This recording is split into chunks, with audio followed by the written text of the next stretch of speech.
The age of social media, all it takes nowadays to spark up an online fight is to merely have an opinion. One opinion will cause many to spiral into a pit hole of anger where no one dialogues, only insults the person who has the unpopular or even the popular opinion regarding the latest trends in comic books, movies, or pulp culture. It makes sense given the circumstance. After all, acting tough behind the protective wall of the black mirror we all own and use on a daily basis makes it easy for anyone to jump right into a tirade of insults and threats. Again, just for having an opinion that they may disagree with. I decided to go against that notion. I've decided to start a video series where we discuss the hot topic issues within the comic book industry and pulp culture and provide you with another perspective. One of logic, reason, with just plain old dialogue between two people who have different opinions. My co-host and I will discuss the pop culture topics at hand in a fun, engaging, and respectable manner. So, without further ado, let's talk about it.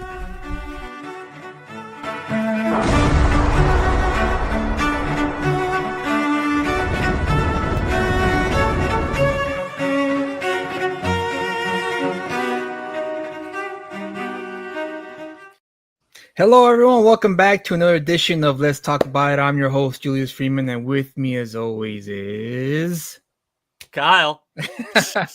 Tonight's a special episode because we have two guests on with us to discuss the subject of subjectivity and objectivity and see where we go from there. But before we do that, as always, Kyle, what did you pick up last week? I know you went to a comic book convention, so let us know what you got.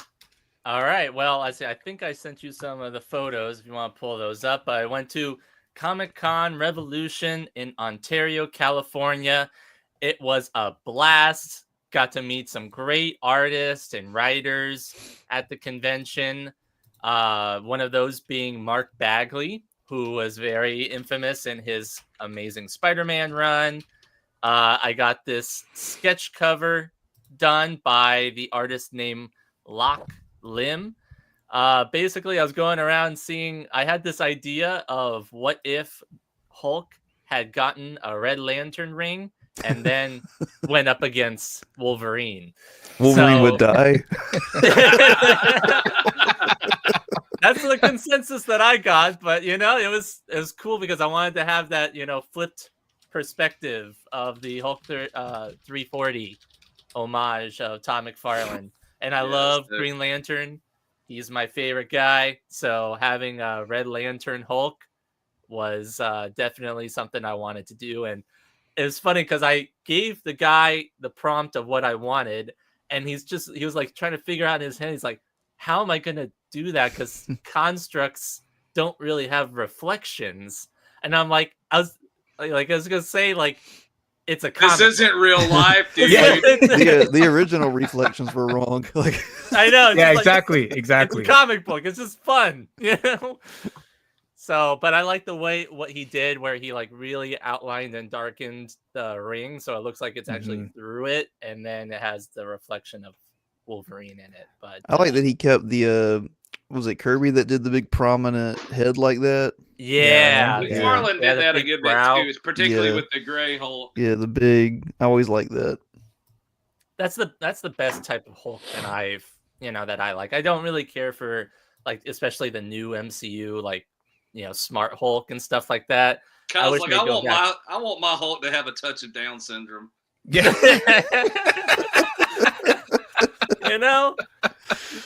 To each their own, I guess. but the artist did a great job with this. Yeah. Oh yeah. Good cross hatching. So I really liked it. It's off to being graded right now. So we'll get it back in 3 years or so. And then the next one was Mark Bagley. Got him to sign my first Carnage. Nice. Nice. Oh, I have that one. I had that whole run. That was a great run. Oh yeah, it was. I think I sold it a while back, but yeah.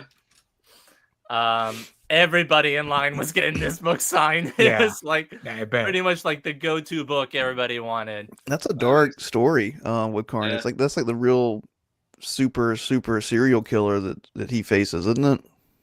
Yeah, that's Cletus Cassidy. Yeah, that's a pretty. He like throws a baby out the window. Yeah, it's Really? It got through the comics code at the time? That's I mean, the crazy. baby lives, but he like grabs it and just tosses it Oh. out the window. Back when Marvel was edgy. yeah. Yeah. Well, I think that's what like made it so that you can actually like push the boundary a little bit and like be creative in figuring out that type of stuff. while Did still keeping- Craven's Last Hunt must have pushed it a little bit before Oh, that. dude, yeah, that had Yeah. to have. And even when, like, I know we're getting off topic, but like even that first 5 or 6 issues, the Torment run. Oh yeah, Todd McFarlane's. Yeah. Dude, it's got like Craven with a whole big bleeding chunk out of his head and stuff. I remember as a kid thinking, how did they get away with this one? But yeah, that was great. I got to meet him. He was super nice. I also got the first time that he actually worked on Amazing Spider-Man, which is the next book, which is this one, which I believe is also technically also kind of the first appearance of Carnage, the symbiote, because that's where it shows it being detached from Venom. Yeah. Getting left behind like in the prison cell or whatever. Yeah, it's like one panel of that in the back. So, but it was this is still such a cool cover anyway. That like, and it's his first time on Amazing Spider-Man, so it's like I gotta get that signed. They're saying Boomerang, Tombstone, and Scorpion are going to be the villains in the next Spider-Man movie. Really? Oh, well then, a good thing I got this book. This book's Yeah. gonna be For sure. getting up there. So I had a comic of Boomerang getting his butt kicked by Hulk back when Hulk wore the purple panties. What do you? That's a great Hulk look. I don't know what you're talking about. I didn't say I didn't like it. Yeah, I bought it, man. And then I got to meet. I don't know what the next picture is in the order. Oh yeah, Oh, Ron nice. Lim. All right. Again, Green Lantern fan. He only did like a handful of Green Lantern books, and so when I showed it to him, he's like, "Oh, cool! I haven't seen these things in forever." You threw it in the And so trash. whoa! Oh, hang on. Whoa! No. He said, Okay. "Thanks." He's like, yeah, I read these for the plot, and the plot is Supergirl up there. Yeah, exactly. plot. That's the very There's the plot. very I am glad he drew her like with like an actual like woman's face like they used to. Yeah, for real. Yeah. I always She- liked she that doesn't look Green Lantern 12. costume too. Like, I love that mask. That was the coolest. Yeah, it was a cool mask. Is that Rayner? Kyle Rayner? yeah, Kyle. Kyle Rayner is my favorite Green Lantern because I'm Kyle. He's Kyle. Narcissism. Well, Kyle. Well. Anyway, it was really cool meeting him. Lots of people wanting signatures, obviously, for like Silver Surfer and stuff like that, which is understandable. He was charging a lot for remarks. I was gonna have him do like a sketch of like Silver Surfer on there and stuff as well, just to kind of throw everybody off. Have a Silver Surfer with Green Lantern, but it would have been so expensive to have him draw something on there. But yeah, and then finally I got to meet, or not meet, but I've met him before, but get Jay Lee, who did came up with the Century and stuff like that. I That's just cool. watched the Thunderbolts movie. Oh, I I gotta loved say, it. it I've was- seen it twice. Yeah, it was pretty good. It was kind of back to form for Marvel. It wasn't like blow me out of the way amazing, but it was still good for what it was. It was better than anything in the most recent phase. That's completely true. Yes, exactly. And I really enjoyed it. Like, I went and saw it twice, and I don't do that much. I'm hoping Oh, that yeah. Fantastic Four like blows me away, but are you more excited for that or Superman? definitely Fantastic Four. Whoa, really? Oh, Yeah, really? big Wow. time. We're both Snyder guys. Ah, But it's not even God. that, though. It's not even that. Don't watch last week's show then. I've always I'll loved gladly watch Fantastic Four. Like, Fantastic Four, like growing up, I love the comics. I love the cartoon. Man, I love it. I love that in every universe. So I'm excited for Fantastic Four. Oh, so you're just a Fantastic Four fan? Yeah, I just love Yeah. Oh, okay. Fantastic Four, man. I always have. Okay, cool. I mean, Yeah, I'm definitely gonna see both, but I'm definitely more looking. I'm more DC fan than I am Marvel fan. Yeah, I am So too. it's seeing Superman. Especially with Guy Gardner in there. Of course, Green Lantern, Oh, obviously Nathan Fillion. Fillion. So, but yeah, that was the convention itself. Though was a lot of fun. A lot of people were spending stuff too. There was like at least. Everybody was spending at least at our shop where we had like dollar bin books, at least $15 to $50 each of books. And there was a few that took a little 5-finger discount as well. And unfortunately, that's unfortunate. yeah, Josh's favorite band. oh, 5-finger discount. 3 in the pink, 2 in the stink.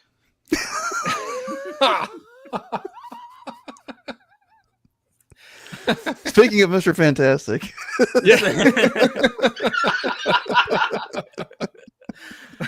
So overall, Kyle, it was a good experience with was there a lot of young people there, or was it just a kind of like a hodgepodge of both I'd young say and that old? yeah, there was definitely a mix of young and old. There was a lot of people who my shop owner, he likes to call them the lists, because they go to the back issues and then they fold out their spreadsheet of all the books that they need, and then they just run through down. Oh, do I need this one? Yep. Okay. Yep. I've been that person. I think we've all been there at some point. Yeah. Well, not for you, Kyle, because you're way younger than us, but Not yeah. for you, Cat. Yeah. Back in my day. So But it was a lot of fun. So you got to is there anything else that you observed while you were there that kind of stood out for you, other than the In California, I bet. the kind of thing? Yeah, there was definitely some sights to see there. There's some interesting cosplays, to say the least. I would There imagine. a lot of people were there because they had all of the Teen Titans animated voices there. Oh, cool. So, That show was so good. oh yeah, it was great, and I wish that I wish I had enough money to get them all, but man, they're expensive. And I bet. they also had all the cast for the Superman and Lois, and then also the Dude, that show was Smallville. good too. I really liked Superman and Lois. Yeah, I've and heard Yeah, I heard nothing good but good well things done I about heard it. good things about it. That's a really well done Superman show. Like it's not perfect, but it's pretty close, man. It was good. He's a good Oh. Superman. I'll definitely have to check that out then, because He's I've been a hearing very good good things about it Superman. too. Yeah, everything I I've like- seen of him looks great. I liked how they did mixed up Bizarro with Doomsday a little, and it was cool though. Like the way they did it actually worked and felt really cool. Oh, nice. Was that in the Yeah. last season? Because I know Doomsday was supposed to be the last season. It right? kind of starts in the season before and then finishes, in the last season. It's really good, man. It's a good series. They did Okay. it better than that. I don't know if you watched any of that Krypton show. They tried to do Doomsday as well, and he looked cool, but they didn't just character. Krypton. The show was called Krypton. Yeah, Oh, they had I've 2 never heard of seasons. it. Really? Yeah, I no, never heard it's of it. like- No, wow, I never heard of It's that. they did a pretty decent version of like live action Lobo on that show too. Hmm. Oh, okay. It's a pretty cool show, man. Like I have to it's check that out. Wow, Yeah, I can't it's- believe. Well, it's interesting. obviously, there's obvious reasons why I haven't heard of it. It counts that the 2 seasons, so that says something. Yeah, But I'll check it definitely have out. to check it out. It's neat. It's a very sci-fi-ish, like much more sci-fi version of it. Is but it it's on really cool. Is it on HBO Max? I don't know. Most of the DC stuff is. Yeah, I I know haven't when it seen- I first haven't came seen it out, it pop was up on the on my- Sci-Fi Channel, but I Yeah, don't know. I haven't seen it pop up on my feed, so I'll look for it. I'll search for it. So, Kyle, are you in California? Yes. Okay. We're both I in am. California. Okay, Both in California. we're both in South Carolina on the complete Oh, opposite. so you're on East okay. Coast time right now. Oh, dude. thanks for being on, because I know how late it Yes. is over there. It Well, seems thanks like for having everybody us. that we put on is on the East Coast. Yeah, on We're the the only East Coast, ones yeah. on the West Coast. They usually don't let people like us into these kind of things. Maybe there's They're a already reason. regretting There it. probably is. No. It's all we try to we created this show for the sake of having the conversation and getting involving anyone who has their own point of views on, so that way we could discuss and maybe learn a little bit from each other, even though we may disagree on a lot of things.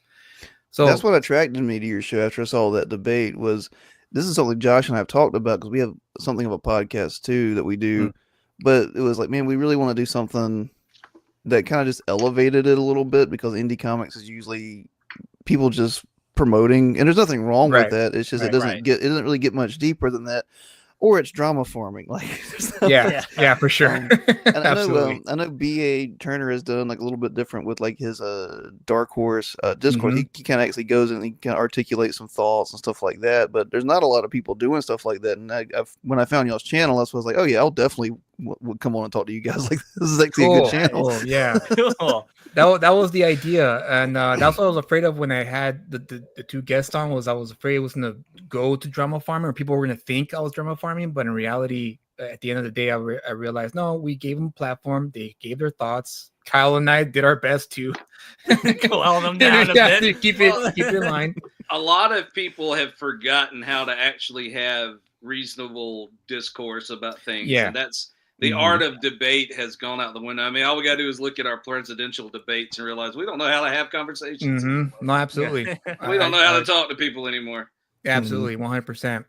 And so that's leads to our discussion, which is why I asked Dan here to be on the show, was because after that, there's a lot of talk about that, and Dan here gave a really good, I guess, breakdown of the two, subjectivity and objectivity, and in art, and so that's what prompted me to have him on so we could further discuss. So let me ask you guys right off the bat, like, how do you guys think about that? Is that something that should be important when it comes to being an artist or reader? Should readers even care about that kind of thing, or is that something that artists like ourselves, you, Dan, and Josh, need to really look at in order to create, or not create, but to produce comic books that compete with Marvel and DC and Image and so on and so forth? What do you guys think? Dan, you go ahead and start. I'll start with you.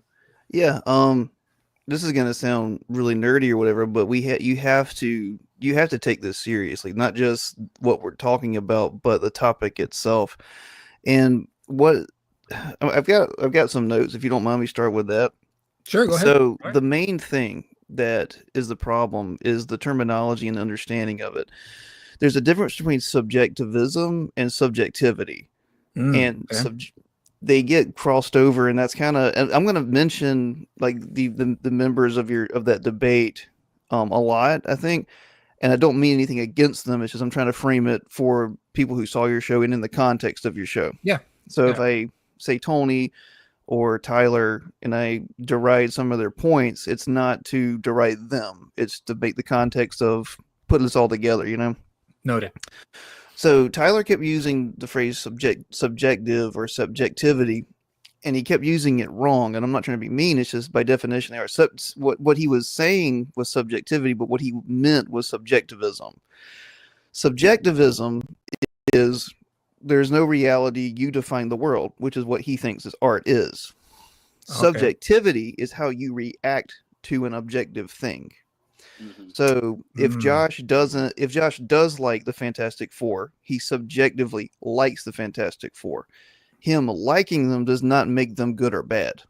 That is subjectivism. So subjectivism, I'm sure it's a better way to say that. Subjectivism is the postmodern idea that you define the world by yourself, or everyone does individually. And that's what people mean when they say art is subjective, but they kind of don't think that they mean that. Now, it's the idea that you have, it's inherently deserves some sort of reverence, whether it actually merited it or not. Like we react to things. Everybody reacts to things, but some things get a reaction or emotional reaction that don't actually merit reaction. They're just And you can't use the term merit if everything's subjective. Exactly. And Okay. that's the next point. The next point, and I was discussing it with Tyler on Twitter, I was trying to be very respectful, and someone else that was kind of more on his side. And I was also trying to be. It's so hard. It's so hard on Twitter. Yeah, because, Twitter. That's there's why I no never. tone. That's why I never Yeah. respond to any of that stuff on Twitter, because Yeah. a lot of things get lost in translation through text, which is why I always prefer to do this instead, because then you can see my face, you can hear the cadence of our voice or of the way we speak. So there's no Yeah. Mhm. mistranslation with that. But yeah, go on. Keep going. No. And that's the thing. And what Mr. Self-Destruct is actually alluding to, I don't know if he knows it or not, is The Abolition of Man by C.S. Lewis. And we can get into some of that. But here's the thing. If art is subjective, and why I mentioned Tyler is because he was saying art is subjective. And then I asked, well, what is art? And he provided a, like, Oxford or whatever dictionary definition of it. The problem with that is you can't have a definition of art if art is subjective. If art is subjective, that means the definition of art, which is something akin to like making beauty with skill with a human, now every word in that sentence is also subjective. Mhm. Yeah. If What art is it? is beautiful, Right. beautiful is subjective. Every word now in beautiful that defines it is subjective. When you when you run that source code or whatever, every word is now subjective. Every word means nothing, which is why at the end of 1984, when O'Brien is torturing Winston, and you see that's what he's saying. There's only power. There's only power. We define the world. We don't need words. That's why the party is destroying words. Okay. Mhm. Yeah. You can't. No art cannot be subjective. You can have a subjective reaction to it, but if art is subjective, every definition of it is, and everything in the world is subjective. Which means if I think Josh is a flamingo, he now is. This discussion. Well, yeah, you're not too wrong there. this, this definition. There you go. See, I see him as a flamingo now. Yeah, so therefore he is. So therefore he is. And You think, I'm not therefore, I trying to, spam. I'm not trying to get culture warry. But I try to say it this way: this is the "what is a woman" debate. Yeah. But Mhm. Tyler didn't realize it. I'm not beating him down, I'm just going with the debate. But anyone who uses that phrase, what you're saying is we can't define art. No one knows what it is. Well, I know it when I see it. Who cares? I mean, it really is that simple. And we can go into the greater existential destruction of the world if you think things are subjective like that. And that's where you get into The Abolition of Man by C.S. Lewis, which is what Self-Destruct is referencing. And basically you get down to, you see everything is transparent, is translucent. You define everything. Everyone defines everything. Therefore, everything is nothing. There's Right. no My such thing truth. as there's no such thing as subjective art. It is only objective. You have subjective feelings to it. Okay. Yeah. That's Yep. again clear as day. So I think that's probably what happened with Tyler. Then I think it's safe to say, as much as, again, no disrespect to Tyler, it's just I think you're right. He probably got the two mixed up. Yeah. And Well, he was trying to how cross did the he definitions. respond to your when you responded to him in that tweet? He I'm trying to be nice. I'm because we try not to get into stuff. He kind of, I would say the nicest way I could put it, he kind of retreated into I think he said this is boring. Oh yes, that's right. Yeah. That's right. I remember And that. If I did. were meaner, I would say meaner things, but I'm just gonna let it, because I don't have anything personal. He doesn't offend me. I don't care. It's just I don't think that's a good response. He's made it He very said clear. subjectively. Yeah. He's also made it very clear that he knows what he likes Yeah. and he's going to stick with it, and that's fine. That's absolutely Mhm. fine, because he's gone on record numerous times saying how much he hates Sandman and how boring he found that book. And of course, me personal, like I love Sandman. Neil Gaiman's Sandman was one of my favorite books when Vertigo was around. And so, but again, it's subjective, right? He Yeah. saw it, he reacted to it, and he realized, nope, this is not for me. So I'm putting it away because this is not what I thought it was. Mhm. Which is fine. I mean, that's the thing. Your reaction is subjective. It doesn't change what the art is. Now, the next question is the one that you put up in the tweet. Well, how do you know something is objectively good? Right. That Mhm. is the great trial upon man. That's what virtue is. That's what discipline is. That's what knowledge is. That's what we used to teach people, and that's what C.S. Lewis goes into in Abolition of Man. Josh, you can back me up on this if I mess something up. His idea of education is like, I think it was Plato's definition as well, or maybe it was Aristotle. I get the two confused, but you should be Plato. You should be teaching young men, that's what he wrote it for, how to react properly to the world, which is to seek, how do we know what is good, beautiful, and true? Not I determine what is good, beautiful, and true. Okay. I'm very passionate about this. Like, first of all, I'm a Christian, and you kind of have to be, but I'm super passionate about art. It's like, my thing is like, I get wanting to have fun. Wonderful. Fun is great. When you have children, fun is not enough. Like, there's anybody can be fun. Sure. The crazy uncle can be fun. Whatever. You have to teach them truth, and you can't make art if you are not seeking truth. And I don't know. I think people have traded art for money for too long, and that is my main beef with Tyler's arguments. Is everything always went back to money? Everything always went back to kind of I would say like a cop out. Yeah, like he's all business. Tyler is, and that's the one thing I will give him credit for, is that he knows how to run his business. But it just, I guess it depends how much he wants to expand regarding on the kind of work he puts out after, going forward.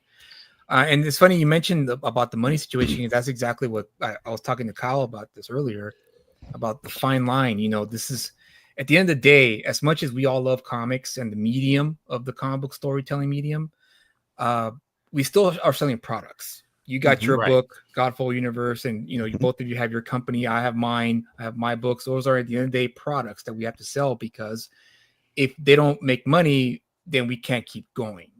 So where do you, either of you can answer this. Where's the fine line between the two? Where do we go from, like, this is not a commercial success, but how can I make this commercial enough without losing the integrity of my art? Yeah, that's a lot, Josh. Yeah, let me try to field that. For one thing, I think that one of the issues with a lot of the stuff coming out from the big three, main companies out there, you say big two, but I put Image up there I would. I would. When you look at some of the stuff that they put out, and when I say like it's objectively bad, I mean it has poorly done, hastily done art that's lazy art, makes ridiculous mistakes that show that they didn't even try, like to have any quality of the art, that has a bunch of like really bad like grammar, like editing. They just didn't even bother to edit it, and no story. It's just a commodity, right? And you can ask, like we said, you said a couple times, we all like comics. You could ask people, do you like pizza? And most people say, yes, I like pizza. You have a handful of people that say, no, I don't like pizza. And the crazies. Well, yeah, but like,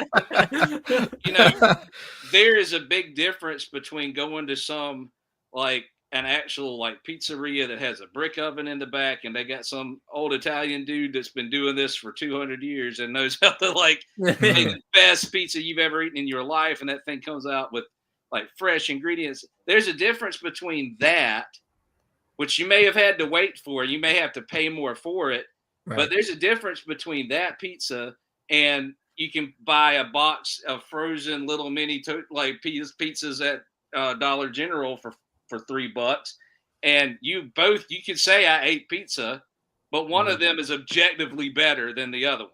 Now I may have like some kind of sentimental connection to, like nostalgic connection to my aunt and uncle. I spent the night at their house as a kid, and sometimes they had these pizzas, and I may really genuinely love that frozen pizza, but it's not objectively good.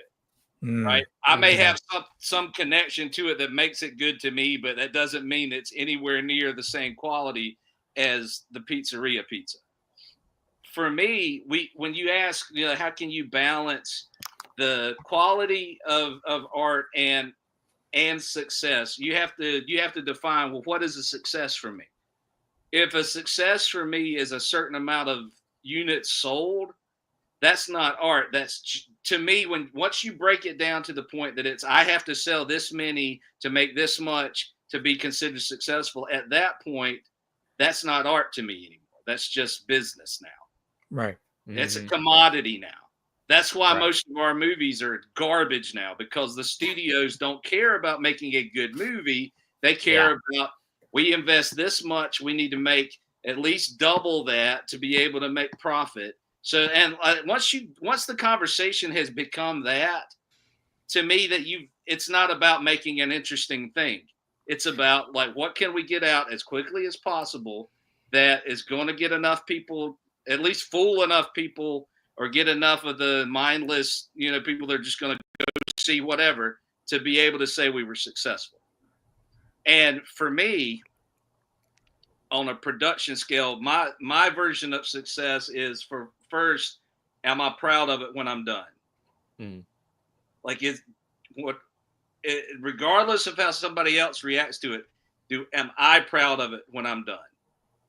Do I know that I gave it put my effort in there and I left everything on the field, using the sports terminology? Like, I know that I am proud of what I created. And then I judge it successful when I put out a piece of art that moved me enough to desire that I had to create it. I didn't just choose to create it. I had to create it because I wanted it to exist. It needed to exist. And then once it's out there, there's going to be an audience that sees that and connects with it, and it becomes their favorite thing. And so if my goal with creating that piece of art was to take this image in my head and this thing that Dan and I have worked together and sweat and tears over to get it to the point that it's what it is, and then I can bring that to life and communicate it to somebody else, and then they react to it, and whether they like it or don't like it, they get the idea I communicated, well, then I was successful. And to me, that's real art. Did I communicate that feeling, that experience, whatever that image was? Did I communicate it well enough for somebody else to react to it, regardless of how it made them feel? Okay. That's a good breakdown of that. Now, let me ask you this. What if now the whole business, like you said, when it becomes like about numbers and about units and moving stuff, or moving units, I should say, then it becomes all business and the art is gone. What if you already finished your project? Will that still count as, okay, now we got to figure out how to get this to the hands of readers? I mean, now, we have a responsibility to do marketing, do our part to get it out there. I would say that if it finds an audience and it grows to the point that it's becoming about numbers, then if it's gotten that successful, then I can hire somebody to handle that end of it. I'm going to focus on the art, because the second I take my eye off of what started this whole thing, which is creating something worth seeing, I'll find somebody else to handle the business end of it. If I get lost in that, I'm not gonna have the sauce anymore. Yeah. Like whoever argues for subjectivity and whoever argues for money, they have an easy argument. Like, that's the world we live in. It's so easy to be Jello. It's so easy to be, I hate to say it, but spineless. It's so easy to be relativist. It's, well, nothing really matters. But we've seen the world that creates. We've like everything. I don't mean against them, but everything like the Friday night or the whatever Friday Night Tights guys have built their careers off of. Yeah, is this problem, and they can't articulate it. First of all, it doesn't benefit them to articulate it and move on. And I'm not trying to say that cynically. And second, I don't think they realize it. And even someone like Mahler, who does like EFAPs, like 8 hours of a movie, breaking out every plot hole, you're making a materialist argument for art that it has to check these boxes. And that's where Tony kind of got off a little bit, even though on trying to define objectivity. Right. Like, no, the objective idea of art is hard to quantify, and that's why you strive. And the divine is super hard to touch. That's why in the Christian tradition, God had to come to man. You can't reach it. You in the pagan tradition, you can't scale Olympus. Right. You can try to, and it's just that idea of like, what is it? Shoot for the moon, and you'll land amongst the stars, even if you miss. But if you like wallow in the dirt with like the cash pigs, that's all you'll get. That's all you'll get is cash. I mean, some people are happy with that, though. And that's fine. Yeah. That's perfectly fine. But it's not fine for our society. Yeah, it's not healthy. Yep. It's and that's where subjectively, if that's all you want to do and if that's all you want to consume, go for it. That's fine. But that doesn't necessarily mean that it's of the same quality as something like V for Vendetta or Kingdom Come or something that's objectively good versus your your titty book. Yeah, and that dichotomy, that false dichotomy, always comes out. And I'm not trying to beat him over the head, but that's where Tyler kind of runs to. Is I just like fun. Well, C.S. Lewis liked fun, and he made Chronicles of Narnia. Tolkien liked fun, and he made The Hobbit. Fun is not an excuse to make something bad. In fact, those guys, I'm using both of them for this example, but Lewis Carroll, I know all the allegations or whatever against them. I don't even know if we have any proof of that, whatever. These guys took writing for children seriously. It was, if you're going to write for children, it has to be better than if it's for adults, because children's minds are impressionable. Not only does it have to be silly and goofy, but it has to make enough sense that it orients them properly in the world and doesn't cast them into chaos. Right. Silliness is not an excuse for bad. Oh, that's true. That's a good point. Very good point. I mean, yeah. I mean, like, that's when you look at, like, we're talking about the Teen Titans show. It's like, it was technically made for kids, but, like, there was a lot of adult themes in there, and it was really an excellent show just from the writing and the story elements that were in it, not necessarily just because they were doing goofy stuff all the time.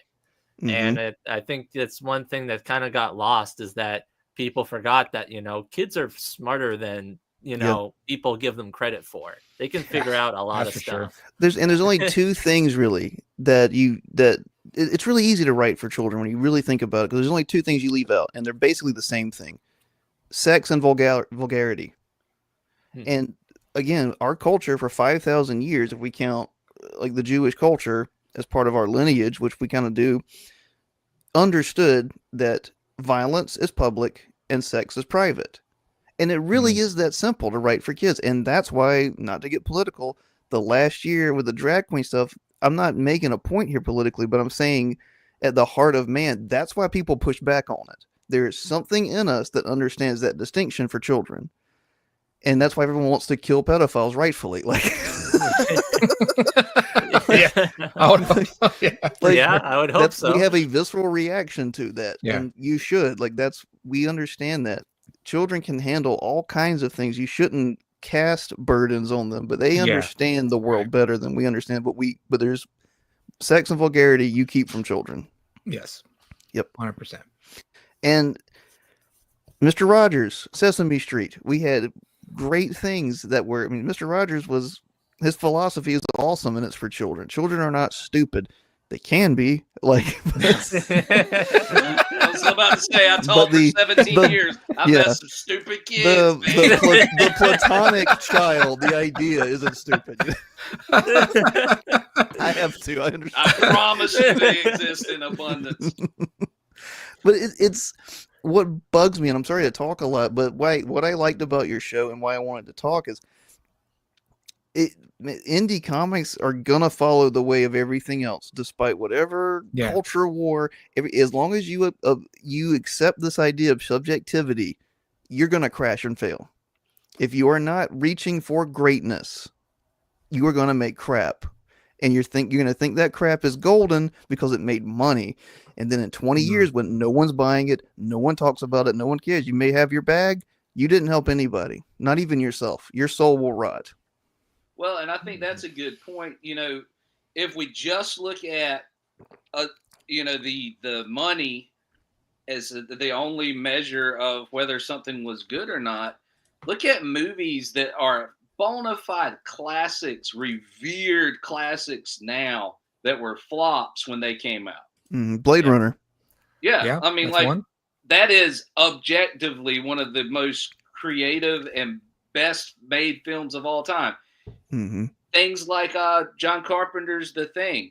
Oh, I love Flop that. when it came out, but that's in my like top 3 movies of all time. I love that movie, and it has inspired so much. Blade Runner, I think you put Blade Runner and Akira together, they inspire an entire genre. Oh yeah, that is for sure. is still spreading and spreading and spreading, and untouched to this day. Yeah, they're still the high watermark, Mm-hmm. but they weren't necessarily all that successful. Especially Blade Runner was not all that successful in its time. Well, to be fair for Blade Runner, it's because there was studio meddling in the cut. Mm-hmm. Oh yeah, of course. But see, So that it's- was money medals. Yeah, exactly. that's exactly right. corporate. That suits who don't make art, trying to tell an artist what works and doesn't work. And Yeah, but somehow, then- in spite of that, it still becomes this icon. Mm-hmm. And I think you'll see the same thing when all the dust settles. I don't think that 20, 30 years from now, anybody's favorite book is going to be Isom or Yaira. That's not going to, there's nobody that's going to look back on those books the same way that we look back on The Dark Knight Returns. I mean, and that's an objective truth. Yeah. Because if I can pull out that book right now and show you there's not a bit of crappy AI nonsense from Frank Miller in that book. Like there are things that have staying power, and they reach generation after generation after generation because they're objectively powerful. Mm-hmm. They treat human characters and even inhuman characters with a certain reverence, and they actually take the time to develop a story, develop a world, and be honest with their characters, and actually create something that you can tell this person cared about what they made. Yeah. You can't tell me that Alex Ross doesn't still look back at the work he did on Kingdom Come and Marvels and think, man, I'm just glad that I was able to capture that lightning in a bottle, dude. Mm-hmm. Like, you know that Paul Dini still looks back at that first season of Batman the Animated Series is like, God damn, I'm proud of that. Yeah. Yeah. And I think that at the end of the day, the stuff that's so much in indie comics, since that's kind of what we've been talking about, so much of what's getting, and yeah, you can look at their crowdfunding, and yes, they funded in 20 hours. Yeah. But it's garbage. Nobody's going to be reading that book again. Nobody's grandkids are going to be walking around with that character on a T-shirt. Now, let me ask you this then. Why do you think it raised so much money then, if that's the case? Because it had money behind it before it started. Oh, you think so? I think so. I think a lot of these really successful ones they're not all of them, but I think there's a lot of them that have the right connections. They got people that pour money into that little passion project and get it started. And once it's got legs for a while, and that's fine. I don't hate them for it. I'm more power to them. I hope they do have success. I hope everybody's successful. I don't wish harm on anybody but Rob Liefeld. he blocked me yesterday. Okay, well, you know what? That's funny you mentioned Rob Liefeld, because I was going to ask you about that, Dan, because I saw your interaction with them yesterday. And man's got an ego made of paper. Hey, I'm right here. I told comic book paper, Kyle, newsprint, or glossy, newsprint or the glossy paper. No, it's that toilet paper that tears through. No, the kind they pack in the shoe boxes that he never sees. I wanted to ask you about that because I was telling Kyle this earlier about how I saw your interaction with them and how he blocked you. And I was like, dude, what? That was like the most it was very like the most milquetoast. grounded, respectful response, and he still blocked you. I was like, dude, are you kidding me, Mr. Liefeld? Like, you gotta be kidding me. So tell Kyle and also the audience like what happened there. Mr. Liefeld posted. He We said didn't something. invite him to the after party. Here. Let's do this for the people watching at Oh, home. there it is. Mr. Rob Liefeld. Yeah, let me read it out. So Rob Liefeld posted Miller ditched McKenzie, Byrne ditched Claremont, Todd ditched Michelini. I don't know. Mussolini. Mussolini. Jim ditched Claremont. I ditched. That was a Weezy. mistake, Jim. Is it time to make your move? Now, of course, he's talking about artists ditching writers, and that's also a topic maybe for another video, another live stream about writers and artists. Dan's Right? like, by the way, Josh, Yeah. he's gonna break up with me on live. So that was the idea that Rob Liefeld was suggesting to artists who I guess work with writers and say just leave them in the dirt and just do your thing, write and draw your own thing. And Dan here responding with, ideally an artist is either also a good writer or is partnered with one. Unfortunately, it seems most artists are not also good writers. And then Rob responded with, history radically disagrees with you. And No, it Dan, being doesn't, Dan, Rob. right? As we've seen, his demeanor, he's very very down to earth, approachable. Well, let me see if I can It's because I'm out of shape and can't run. see. I can't. I'm blocking. But anyway, I'll read it. I don't mean offense, but Image wasn't exactly clean story-wise when they started, and only became more respectable in the writing department later when writers and artists worked hand in hand. There are always exceptions, such as a few you mentioned, but if artists on average could do it all, they would. And next thing.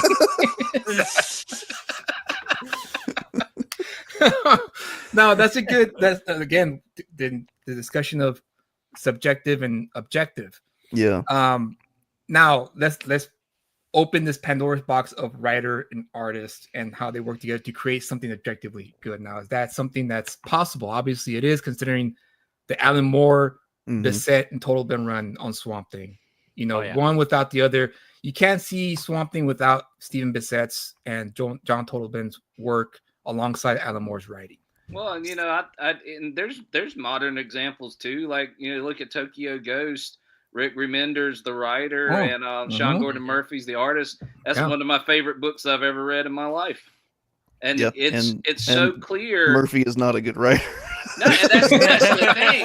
Like when you put him on his own, I like the White Knight and Curse of the White Knight. I like really those good. two. Yeah. But after that, the writing is like when it started doing well, and they're like, oh, we need more, we need them out quick. The art's still really good, but that story starts. And it's a little shaky there. Yeah, I mean, and that's what happens when you're not really, that's not your real strength. You're a storyteller, but you're a visual storyteller.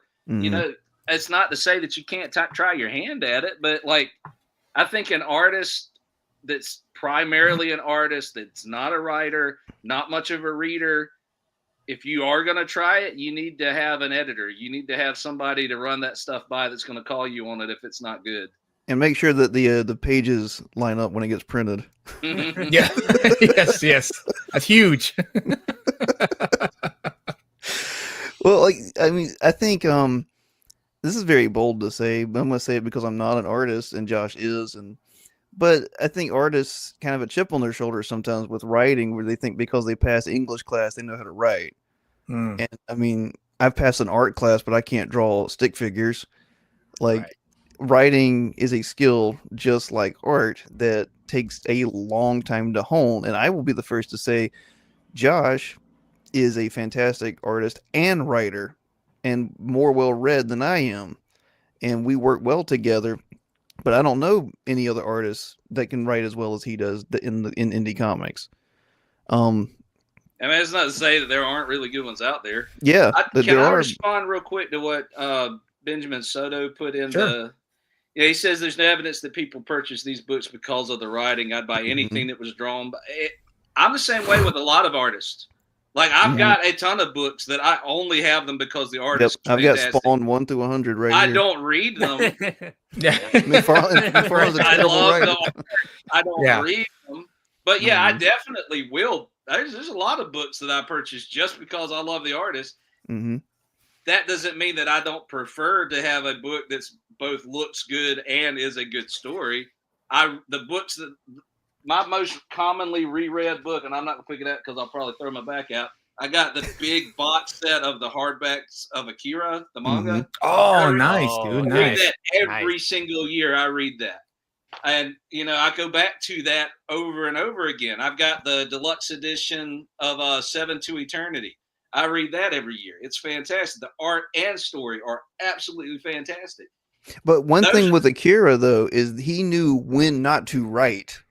Yeah, Like his silence and just artwork, he knows his strengths But because see, a lesser he's artist one of would those have rare- written more. he's one of Mhm. those rare examples of the writer artist that Mhm. he does both exceptionally. Yeah. But- What's his name? Ultimo? Ultimo, yeah, Yeah, Ultimo. He Yeah, knew you're he definitely- knew not to Ultimo. do. I- He I knew would- not I to do would- monologues or anything like that. He didn't do anything that a writer would consider Right. doing. Yeah. Like, He let the he- art he- speak for itself. Yeah, he knew Yeah. what he was doing. I would say Frank Yeah. Miller is also in that category as Yeah. He well. used to be. His Yeah, artist yeah. he must have had a stroke or something lately. I don't know. I would consider Ultimo and Miller to be unicorns Mhm. in this field. Yeah, 'Cause it's a lot of rare. writers, even Liefeld, the person who blocked you, Especially relied on Liefeld. Jeff Loeb Yeah. to write that Captain America Heroes Reborn. And he Yeah. relied on McFarlane to sell covers for him. There you go. Yeah. There you go.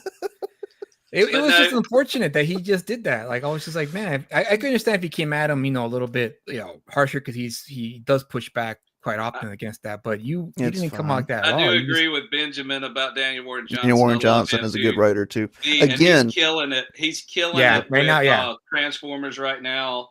Oh I yeah. love Mhm. Extremity that he did, and I love his Wonder Woman Dead Earth. But Again, he those knows are- when not to write. Yeah, he knows when to let the art do the storytelling, and I think that those examples are so strong because they are so much the exception. It's Right. Yep. like those things stand out and shine so bright because like they're on a pile of garbage. But like Rob Liefeld garbage.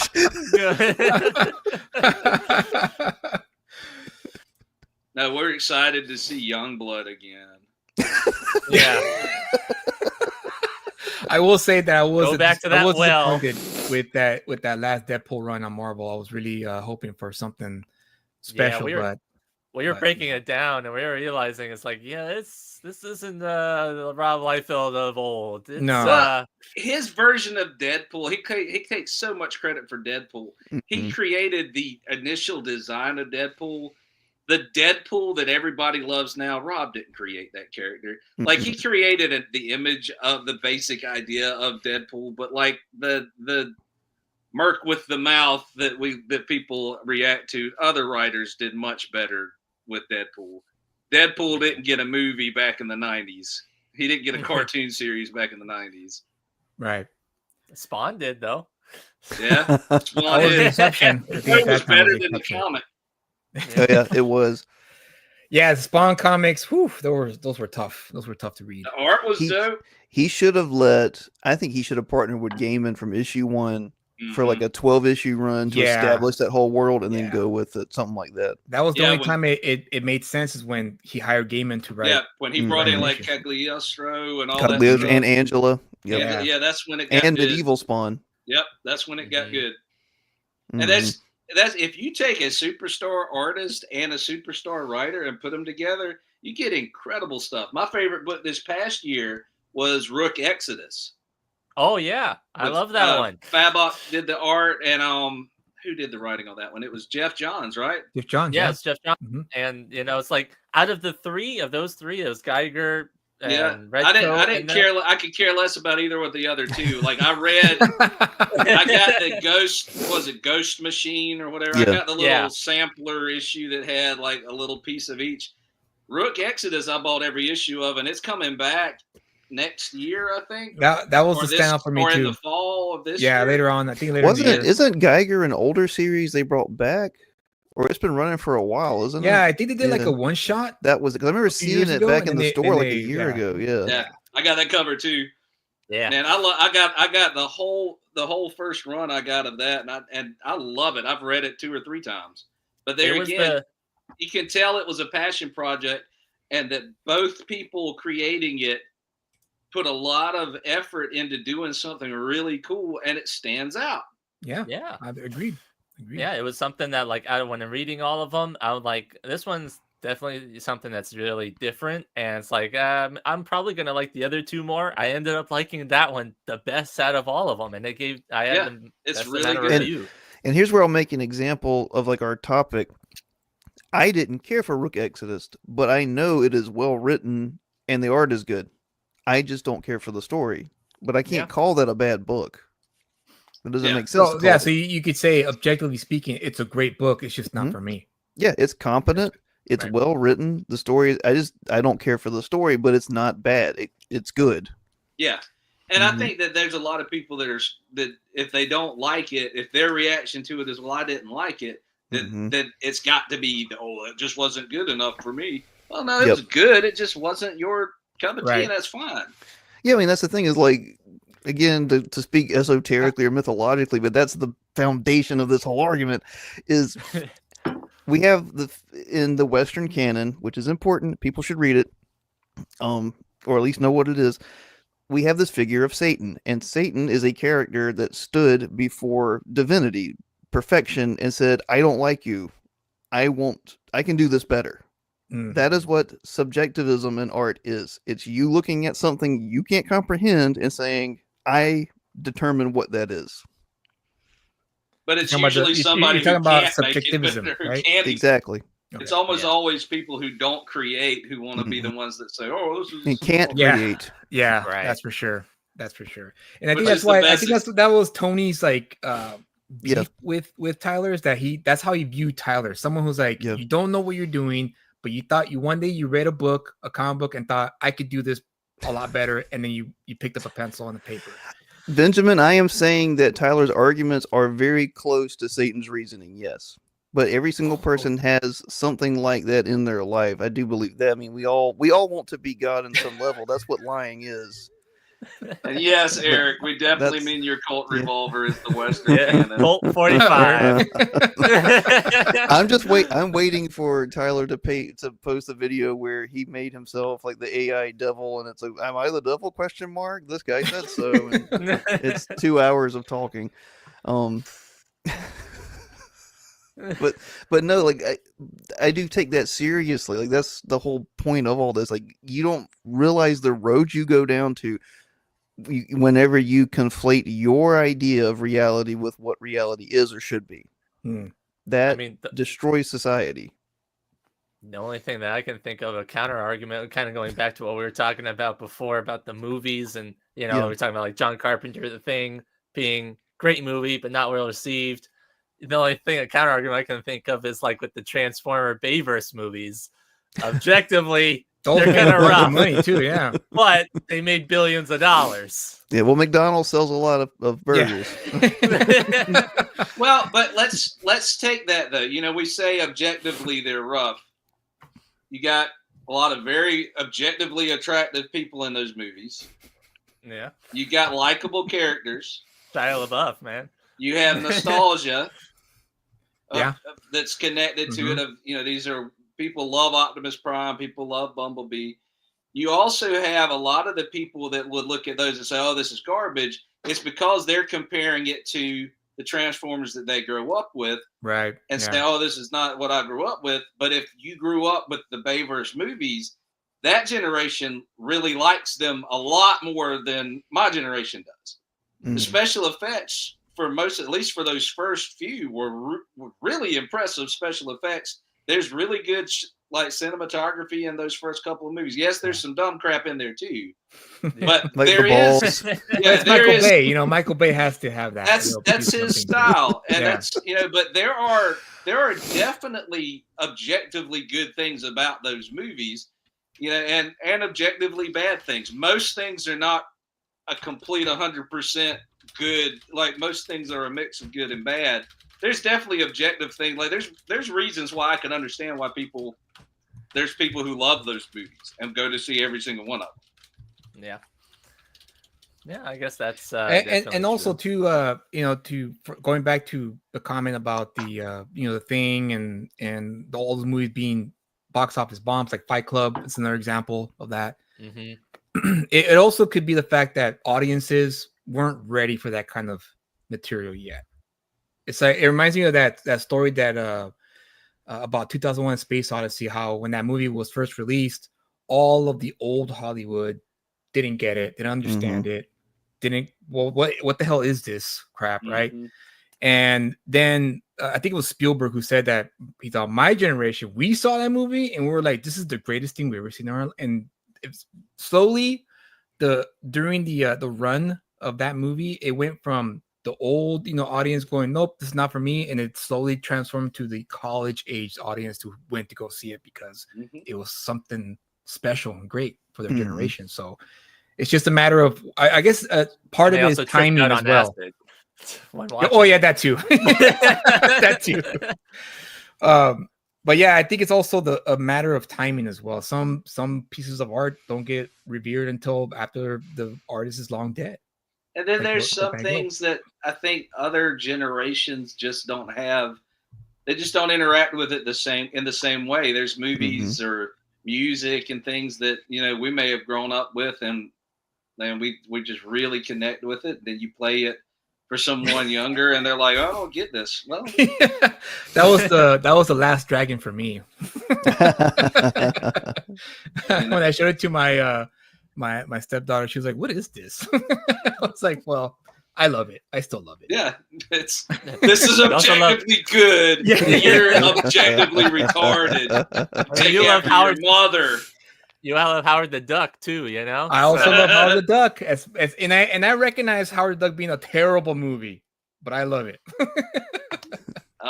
You're right, Crenshaw. It's objectively fine. Crenshaw, The Room is objectively a bad movie, and I subjectively exactly. Ironically. Amen. Well, and that's just a repeat. This is supposed to be hard. Understanding and reaching the objective truth, good and beauty is supposed to be hard. It's supposed to be an impossible task. Yes. Yes. That's why you needed the ancient concept of you needed a muse to help you capture that. Right. That stuff. And when you treat the muse like a whore, she doesn't come back to you. Hey, you're right. But I sound like an old guy, and I know it. But it's like we used to think of things differently back in the day. We used to understand the world differently. And I am staunchly against a materialist, rationalist view of the world. I think you need to have that idea of the real, the physical, not real, but the physical and the spiritual. And I think we have a blind spot to the spiritual. And that's why it sounds weird now when we speak in those terms. But all throughout, up until 1930, all of human history understood the world this way. And we do. It's in your gut. It's like you can't watch Lord of the Rings and feel that swelling in your heart. Right. Whenever, where does that come from? Right. That's not a physical response. The vibes. And I understand but something's moving those vibes. That means vibrations, and everything's moving. But the invisible was the mover, the invisible mover, Josh, the mover that unmoves. What's it called? I'm not sure what you're talking about. I think that's another philosophical idea, like a pre-Christian or God idea. It's like the unmoving mover. Maybe that's an Eastern idea. You mean like the unseen hand or something like that? Yeah, but less I guess less anti-Semitic undertones. Because isn't that what that's about? Hand in the velvet glove. Wasn't that what that book was about or something? The unmoved mover. Yeah. Unmoved mover. I've hired one of those before. he never moved to come move you. Plot twist, it was me. I don't know, Lucid, you said your name's Julius, right? Yes. Okay. You make art. Yeah. I make art. Josh makes art. We all make art. You can't. I read art. Well, the same thing. You feel. You don't just stop there, and that was Tyler's argument: is I want or I feel. Well, why do you feel those things? Mm. And why do you chase them? Is it strictly for pleasure? And that's another argument I made to Tyler. Like, then why don't you just make pornography? If it sells more and it's about what you feel, why don't you just make that? It's the same thing, right? Well, we know it's not the same thing. But when you're making art, Julius, you're not just trying to put that emotion onto paper. You're trying to connect where it's coming from to the paper. Yeah. It's not just from you. Because if you were just going to throw you on the paper, you would just write your autobiography. Right. Yeah. Yeah. There's something. Who knows what it is, but it's there. No, you're right. You're right. And it's just, it is a tough process to try to get that and encapsulate that into a story, a plot. Yeah. You have to change for it. And this is where you can bring subjectivity back in. Is the statement was made earlier. I don't know what it is, but I know it when I see it. Mm-hmm. You know it when you're channeling something that's bigger than you. Yeah. Like you feel it when a story idea pops up and the pieces start fitting together. Yeah. And you realize, man, this is something way bigger than what I thought it was. And there is an excitement that comes when you start working on something that you realize this is something like bigger than I thought. And you feel the same thing when you see it and experience it, even as a consumer. And we're all consumers. I know people don't like that word anymore. Well, we are. We are at the end of the day. And like the most recent example, I love video games, but I don't play them often.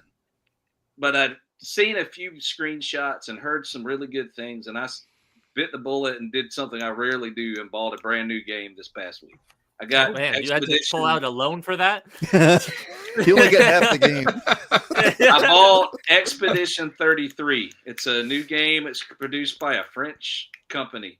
It's the most beautiful, unique experience I've had with the game in decades. And it's like it's so original from right out the gate. It's so original. Like it made me feel something that, and I haven't felt something like this since like watching Evangelion for the first time. Oh, nice. Like it just hits different, but you can tell like how much thought and love went into every single facet of this game. And I think, yes, people will buy a bunch of garbage, absolutely, but people will fall in love and become fans, lifelong ambassadors for something that's really, truly good. Mm-hmm. Whether or not it sells well or not. Yeah, the story it sells itself. well or not. Mm-hmm.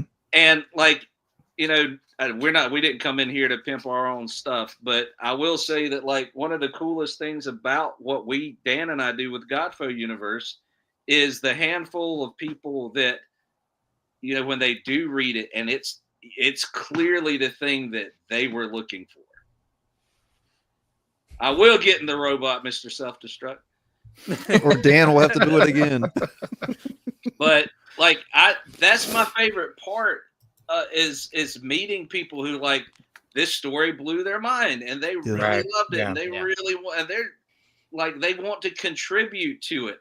So like we've got people that are writing stories that are going to be canonized into our world and they're becoming a part of what we're doing. That's the coolest thing in the world to me, is to make something that inspires somebody else to make something. Yeah. Dan and I, we both mentioned being, we're both Christian. One of the great commission that Jesus gives to his apostles, he's like, go out and make more disciples. And the idea is that you create disciples that make disciples. It's a self-replicating thing. Right. The idea of creating something that's inspiring enough that it makes other people want to create And Mhm. I know what that was like because I remember being like 10 years old with my Incredible Hulk issue open, and I was trying to draw the Mm. Hulk. Like Yeah. I wanted Yeah. to, and then I was making my own Hulk story, or Right. like it's Yeah. there's Oh, you're right. something that's like primal about the idea of seeing something so incredible that Mhm. you want to try to capture that same thing again. Like, It's Yeah, life. 100. Yeah. It's the Yeah. concept of life. It propagates, and that's what it does. It can't help but do that. What we've had for so long is death, which is what everything's critiqued, everything is examined, everything Right. is broken down, and that's why we can't make new things. Like how many times are they going to put out, like, what is it? They're putting out Star Wars in theaters now. They're putting out Yeah. like Indiana Jones, which I'll go see it, Yeah. but like that's Oh, just yeah. sad. It makes no, tons of right. money. Yeah, and Because Kyle, people wanna see I it. didn't mean to leave you out earlier as a creator. I just didn't know if you did create. But as a reader, when something hits you, that's not you hitting you because you didn't make that thing. mhm.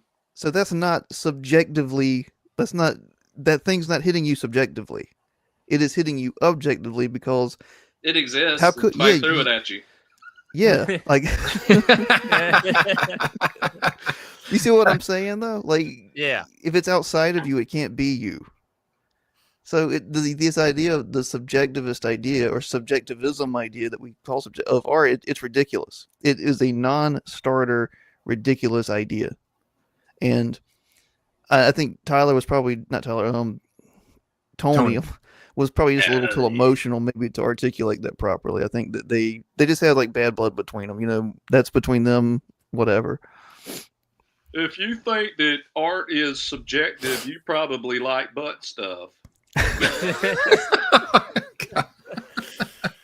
No, but to add to what you said, yeah, I agree with that because that's exactly what happened to me after I read V for Vendetta. Oh, Yeah. yeah, It was the first comic book that I read that actually moved me. It Mhm. actually like struck me, and I was actually tearing up at Yeah. one chapter. You It know, makes Get to you the end of change. that book and it leaves you in silence. You're like, Yep. yeah. It was the first time where I was like, whoa, like that's you can make comic books like this. Yeah. Right. well, I mean, like Right. Crazy. the first time I read Dune, and I've read Dune many Mhm, times. me too. The first time I read Dune, I remember even getting halfway through that book and be like, so turns out like sci-fi can be literature. Yeah. Yeah. Right. Like Mhm. it's not all Star Trek and like Right. Well, pew-pew. that's what when you were talking about. I thought about this today, man. When you talk about Blade Runner doesn't feel like sci-fi. Blade Runner feels like an opera. Yes. Like it feels Yeah. like a play, and it feels like a Shakespearean play. And then Yes. there's also pretty lights. Like No, like and the stuff. scene on the roof Yeah. with Roy, Exactly, like, Tears in his the Rain, speech. yeah. Oh my gosh, Yeah. incredible. fantastic stuff. And And you know, I it's funny you mentioned that because I showed that movie to my dad, who's not a sci-fi fan.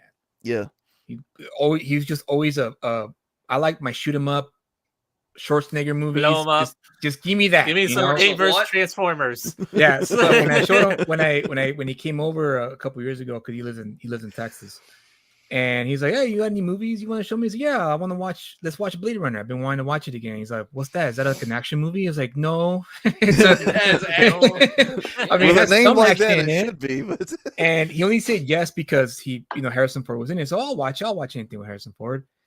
And when the first few minutes of the movie started, he was like, "Oh, it's a sci-fi. Oh, great. I guess it's time for my nap, right?"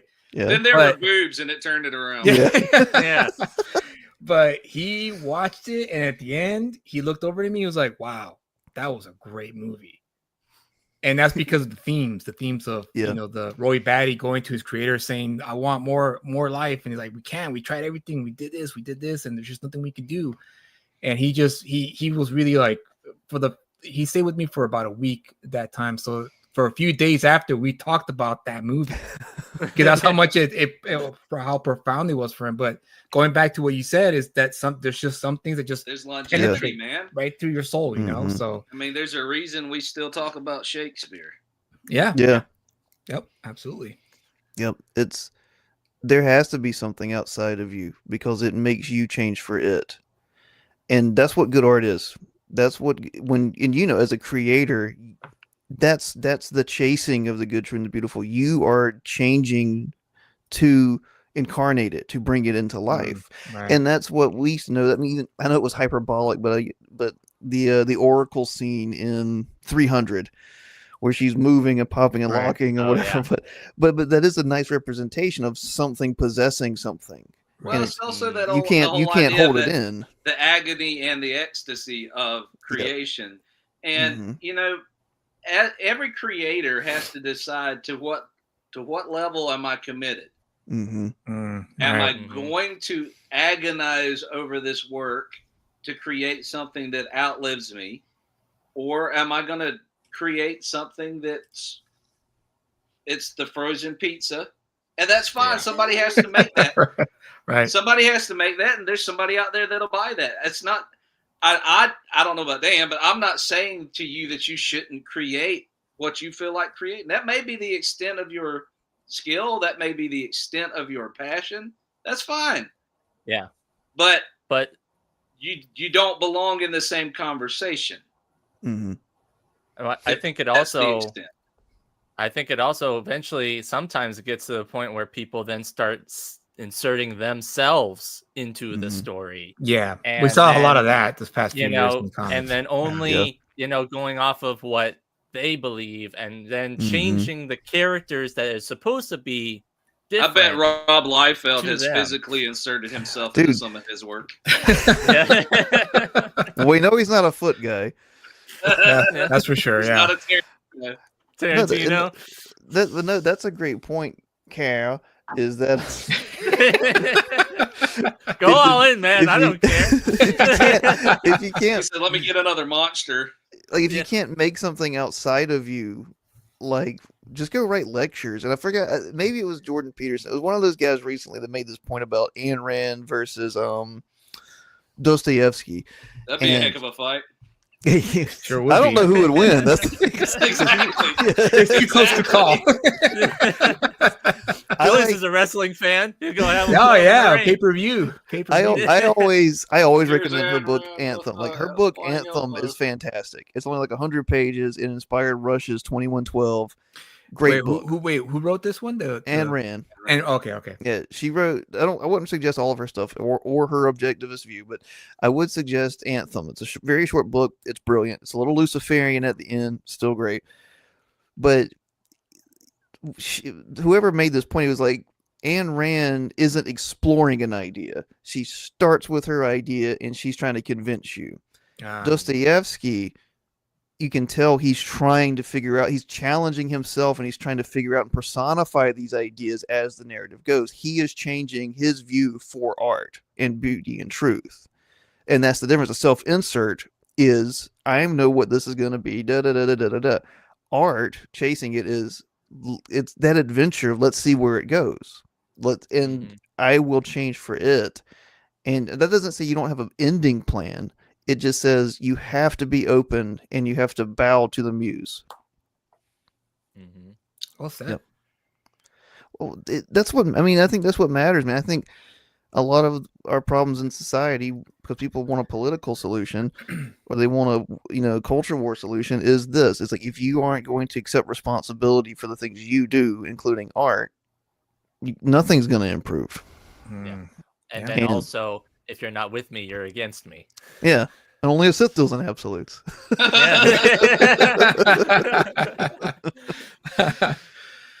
Well, I think that pretty much sums up. Oh no, we could Conversation. kick this dead horse a couple of times. Well, Yeah, we right. could, but we try to Nah. keep the show within the 2-hour window because Mhm. obviously we don't want to keep you guys too late. It's considering that you're Old. East Coast time, and I East got West, dinner North waiting Coast. for me downstairs. And East Coast, coast to coast. was that what? He said East Coast, coast to coast. AM radio. Yeah, we'll definitely have to have you guys on again to maybe I'll have to have you. I'll have to more have you further all topics. ours. Because Oh, I yeah, really that'd be do great. like I mentioned earlier, Kyle and I, when we decided to do this show, this is what we wanted, right, what we just had right now. Mhm. A conversation where you guys, we just pour it all out, we figure it out, talk it out, and may agree or disagree, doesn't matter, as long as Mhm. we're having the conversation. That's pretty much what the show was supposed to be all about, which is why we called it Let's Talk About It. So thank you guys for coming along, Josh, Dan. Thanks for good to having meet us, you. man. You Oh, know, yeah. we'll definitely have to have you guys on again. We normally do a review. We do comic book reviews at the second half of the show, but it's at 8:30. Kyle, do you think you could do a half-hour review, or I don't know. It's we can skim through it. I gave you all the PDF of it, but do you guys I mean, want to join along? Because usually I would have guests join in on the review. We're going to review Absolute Batman issue 7. Yeah, man. I'll at least say for part of it. I'm probably gonna check out just because I'm exhausted. Yeah, This man. week Of Yes. course, is no probably- but worries. Thanks for having me, guys. I've enjoyed it. Yeah, definitely would love to do it again. Oh yeah. great. Love to have you. Well, remember- sorry, Kyle. Go ahead. Finish your thought. Oh yeah, remember subscribe, Yes. hit yes, that let's forget. subscribe button, comment in the video. Check out these guys. Thank Do you. you have any Instagrams or YouTube or anything Every- like that you Everything like is Yeah, everything where can is people find you? everything is at Godfo_universe. to... Just like the Twitter handle. Everything is Godfo_universe. And We've then got our YouTube. Our web page Mhm. is www.godfouniverse.com. So Yeah, we're check easy that to out. find. We've got all our comics on there for purchase. We also have a ton of free to read stuff. We always release peripheral prose and photography and poetry works with all the comics. So I got to have something to do while Oh. Josh is drawing it. Right. And we sell them for like $1 a piece with the campaign as PDFs, and then we put them on the site for free so people can read them as well. You can't Nice. own them, but you can read them. We have 2 short films that are on there through our YouTube, but it's on the site. We're making more this year with our wonderful photographer friend Colin Finlayson. And you guys should check him out. Like, I'll put his name in the chat. Colin Finlayson on Instagram takes everything from his phone, and he is a master photographer. Brilliant. Video real game. quick. Give us the I guess elevator pitch of what Godful Universe is. You want to take that, Josh? Sure. All right. So the Godfo universe, we have currently 2 titles running in that right now. The first is Apollyon 20XX. The second is called Biophile Kolga, but it's a timeline that spans thousands of years. Apollyon is 20XX is the first in our timeline, and we've made it to where you can enjoy each of them as standalones. But if you read everything, it does connect. Mhm. Apollyon 20XX, we describe that as Akira meets Claremont's X-Men. Oh, It's about nice. Okay. Okay. a powerful elite group of wicked people who have been behind the powers of the world for a very long time, have found ways using a material called Imperimetal to control the will, override the will of the population. And they have been experimenting on people, trying to ultimately create what they're going to call God. They want to have a system that they can use to completely control the population. Mr. Self-Destruct said, based on a true story. Was it the WHO or whatever? Who? So you got this group of augmented young people who have been broken out by a man named Zero, who was the first truly successful test subject, and they're trying to bring the order down before they can complete this God machine that they're trying to create. Yeah. Ultimately, Apollyon 20XX is going to be it's the end of our world, and it's the beginning of what we call the Godfo universe. So in all the eras after that, this thing that they call God, if you stand up and say that thing's not God and I'm not worshiping in it, I'm not listening to it, you get labeled a Godfo, and then you become essentially you're like a terrorist. Oh, okay. Biophile Kolga. Interesting. Biophile Kolga is set about 1,000 years after Apollyon in the same world, but again, drastically Right. separated by time. And it's more of a horror fantasy vibe. And it's about a young woman she's actually an old woman who gets given a second life. She's given a young body, and she spent her entire life standing against these powers and understand, starting to learn she's kind of a witch. She understands. The science is advanced so far at that point it's magic. Yeah, and To the people. So like Thor. Yeah. she's like a very old, very angry heretic, essentially, who's been given a second chance at life that she doesn't want. So she's just essentially trying to burn it all to the ground. And it's a very, like, Apollyon's a very gritty black and white book. Kolga is vibrantly colorful and a lot of fun. I don't know what else to say about it. I don't like to give away too much. No, that's fine. Genuinely very unique. Both eras are very unique. And then we also have at the end of our timeline a series of novels called The Black Star. The first novel in that series is fully written.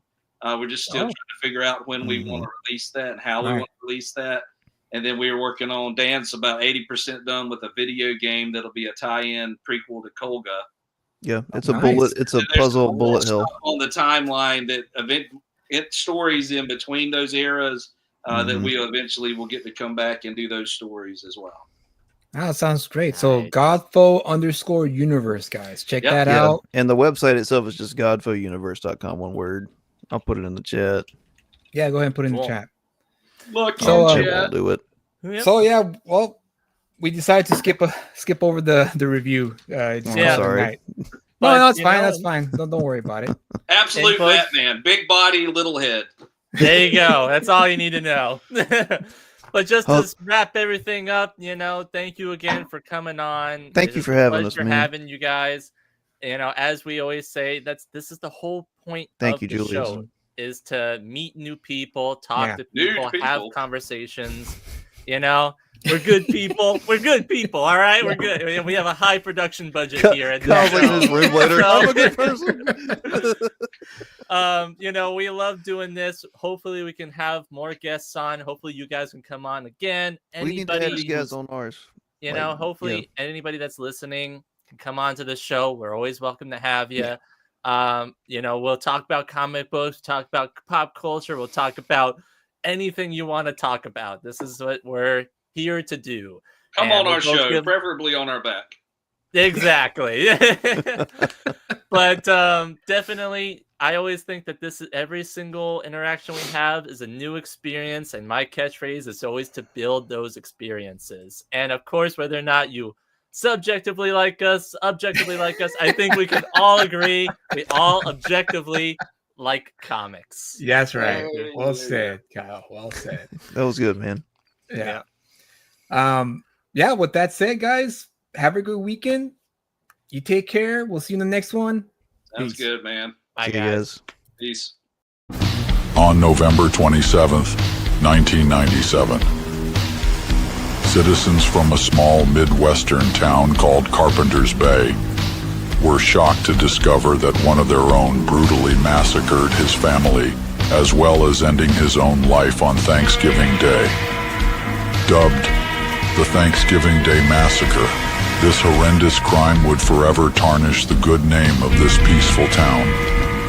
However, underneath this story lies a dark secret. A secret involving a government cover-up to hide the real story of what happened that fateful day. As the old saying goes, truth is stranger than fiction. Asset 13, The Last Thanksgiving, written by Julius Freeman, art by Greg Warrenchak, available on Global Comics. Evil has a new holiday.